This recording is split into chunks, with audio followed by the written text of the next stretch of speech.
couldn't do stairs.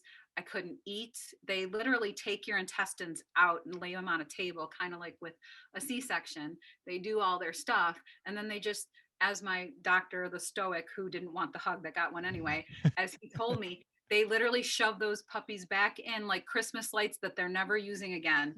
And they don't care how food's getting through. I could not eat. I could not go to the bathroom.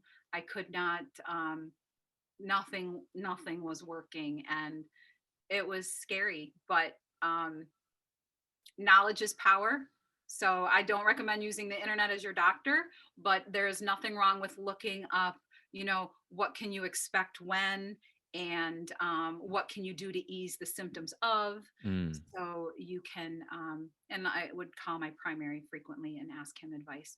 So I found it, I took his advice. He said, from this point forward, you will literally be living between your appointments.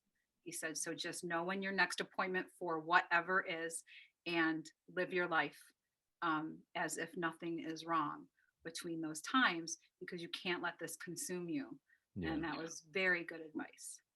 Yeah, I agree. And so you're home, you're recovered, you're starting a recovery process. Are you going through chemo after this point? Because you mentioned that they did something wrong when they did the peritoneal like clean or whatever. And was there any spreading of the cancer, or was it just localized, or what happened after? So it was localized in that I was late stage 2. It had gotten both ovaries, both fallopian tubes, my uterus, and the lymph nodes surrounding. So they just took everything.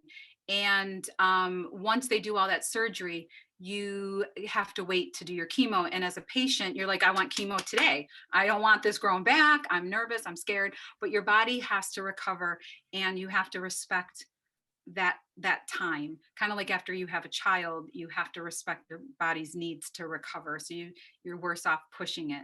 So you have to wait.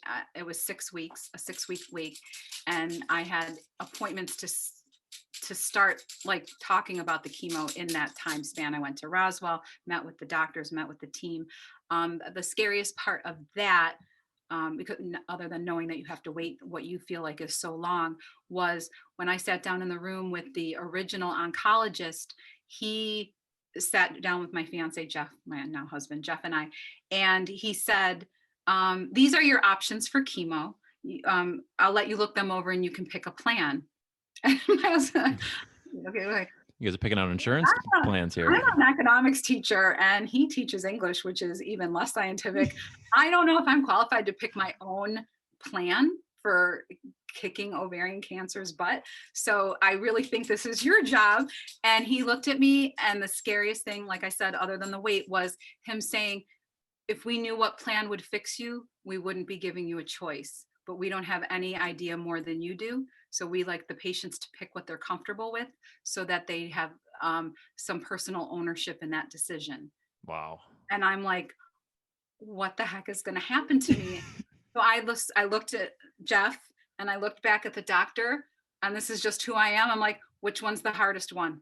Which one is going to do the job and then some?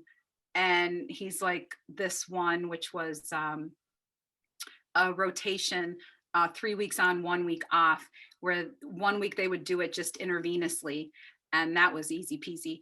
But then the next 2 weeks, you'd go in 1 day each week, and they would fill your abdomen through a port that they fix to what's supposed to go under your fat layer. But I had lost, there's the other part, I had lost so much weight. I was down to like 94 pounds.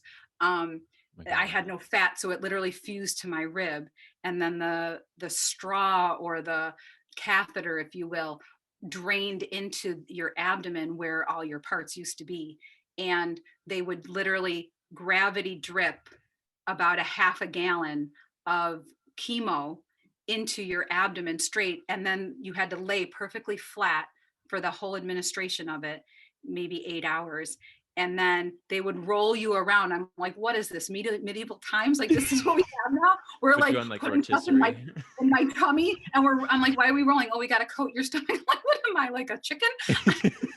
Like, okay. So then they would roll me around, And I would be so bloated from all of this stuff being in there that I'd have to roll my seat back in the car so that I could drive home. And that was the rotation I picked. It was a combination of initially, um, it wasn't, was some tamoxifen or something like that was the easy one intravenously and 1 week of abdomen, but the hard one was cisplatin. Um, and that one was awful. And that happened once a week. And then you'd have a week off for blood work. And then if everything was okay, then you'd do another 3 week cycle. So there was 18 rounds over 6 months. It took 6 months.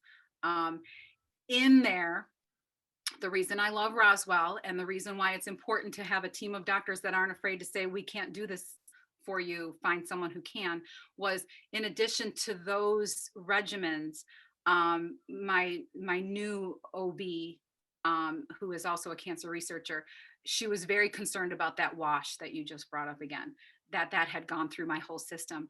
And they had this experimental drug called Avastin that they had tested for brain cancer and lung cancer that prohibits cells from growing. Nothing can form a blood vessel when this Avastin is in your system, so no tumor could grow, theoretically. But they hadn't tested it on ovarian cancer, so Roswell wasn't authorized to administer it, and she was very adamant that I be taking that because she didn't want any cancer cell to, like, take root like in a breast or in my brain and then start growing there. Because I also learned that after you have cancer, any cancer you get subsequently in a certain period of time is still that cancer. It's not Mm. like all of a sudden brain cancer, it's just ovarian cancer that landed somewhere else. So she wanted me to have it, but Roswell, because it's a cancer institute, couldn't administer it because of the testing. So she was affiliated with a local hospital called Sisters Hospital, Catholic health system, love them. And they could do it because they're a hospital and it's just a drug prescription to them. So they started incorporating that fourth drug, third drug, fourth thing into my intravenous round.